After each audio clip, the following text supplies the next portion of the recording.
Hi, my name is Christine Zenarosa. I'm turning 38 this month and my height is 5'2". My current occupation is I'm a chef. I do hot kitchen, I do savory, and I also do a lot of desserts. That's what my clients mostly order from me. I do custom cakes and tiered cakes as well as specialty cakes. I am a commercial model and my latest commercial is for Red Ribbon Bake Shop.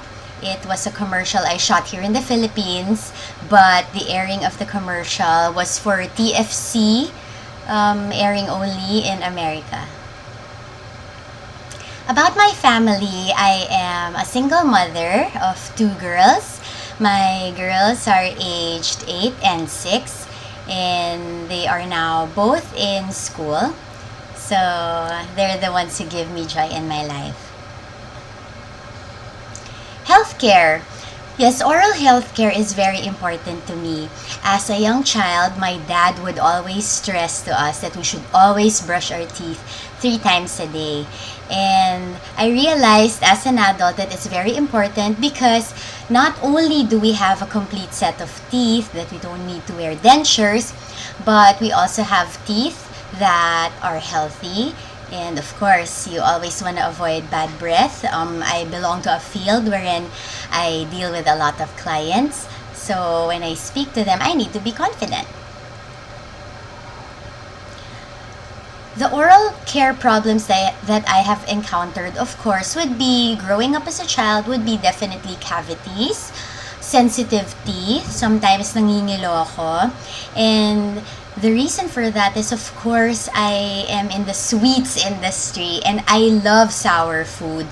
And when I drink my water or my juice, my iced tea, I always want it full of ice. So sometimes my drink is really, really cold. So sometimes I encounter problems because I get sensitive teeth. Nangingilo nga ako after eating green mangoes, which I love until this day. Sometimes when I brush my teeth, or sometimes on the spot, as soon as you bite the mango, biglang sobrang nangingilo na ako. So those are some of the problems that I encounter with some food. Sometimes naman, when I eat something really sweet, which I do all the time because I'm into desserts and pastries, what happens is, nangingilo din ako, or at first bite, you really feel that there's something sensitive, you feel uncomfortable, parang meron kuryente or electricity that travels from your teeth all the way to, the other parts of your body. So, those are some of the things that I encounter. Yes, I experience short, sharp pains sa teeth ko, especially when after a tiring day, I take a drink of my very, very cold ice drink. Parang, usually the pain that I feel would be here, molar sides, pero when I drink a very, very cold drink, parang even my front teeth, I can feel a short, sharp pang. Yes, I think it is pangingilo.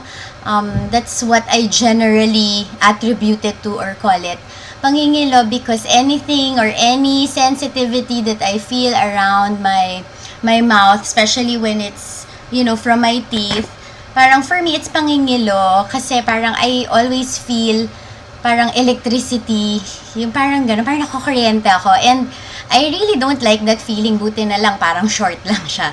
Pero it's very uncomfortable sometimes. Okay, I usually have sensitive teeth the most, again, when I eat sour food, very, very sour food, which I love. I love eating calamansi, lemons, manggang hilaw, sampalok. Okay, so that's something I loved as a kid. Even now, dala-dala ko yan. After eating those sour food, sometimes even when I brush my teeth, I couldn't put pressure. And I know that we should brush our teeth, using strokes at a certain pressure. Pero, syempre, pag, you're brushing your teeth, parang kinakaskas mo yan, parang hindi ko madiinan 'Diba? Parang syempre you put a little bit of pressure to take away the plaque, the white stuff on your teeth na nagbe-build up throughout the day. So, pag kumakain ako ng maasim or sobrang tamis, parang nagsistay siya. Minsan nga, for many days, it stays there. I would say up to 3 or 4 days na hindi ko ma-brush with pressure yung usually my molars. So, I really don't like that feeling. Very, very bothersome. For as long as I can remember, I have suffered from pangingilo for a long, long time already. Because I grew up eating food and drinking super cold drinks. So that's already my habit. So I would say I have become very, very sensitive in my early 20s already because I abuse my teeth like that. Not that I mean it, but those are the kinds of food and temperatures that I personally enjoy in my food and drinks. So sometimes I know it's not that good for our teeth, but then since yun yung nai-enjoy ko, I keep on taking food that I know will trigger sensitivity. I keep on drinking cold drinks which I know will also trigger sensitivity.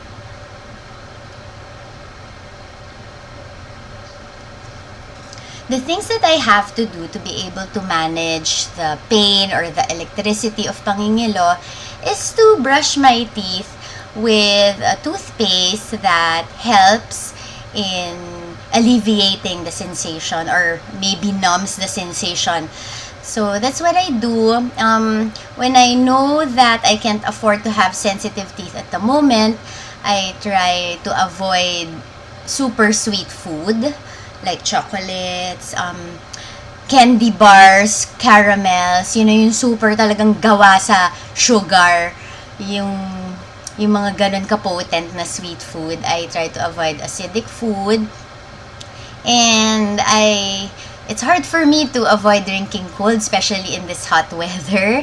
But I try to avoid that as well. Pwede na yung galing ref, ganyan, kahit hindi na masyado madaming ice as long as it cools me down. Those are the precautions that I take, especially let's say I know I'm attending a certain function or I have certain type of work that I cannot feel sick or have anything that will be bothersome. So I avoid those types of triggers.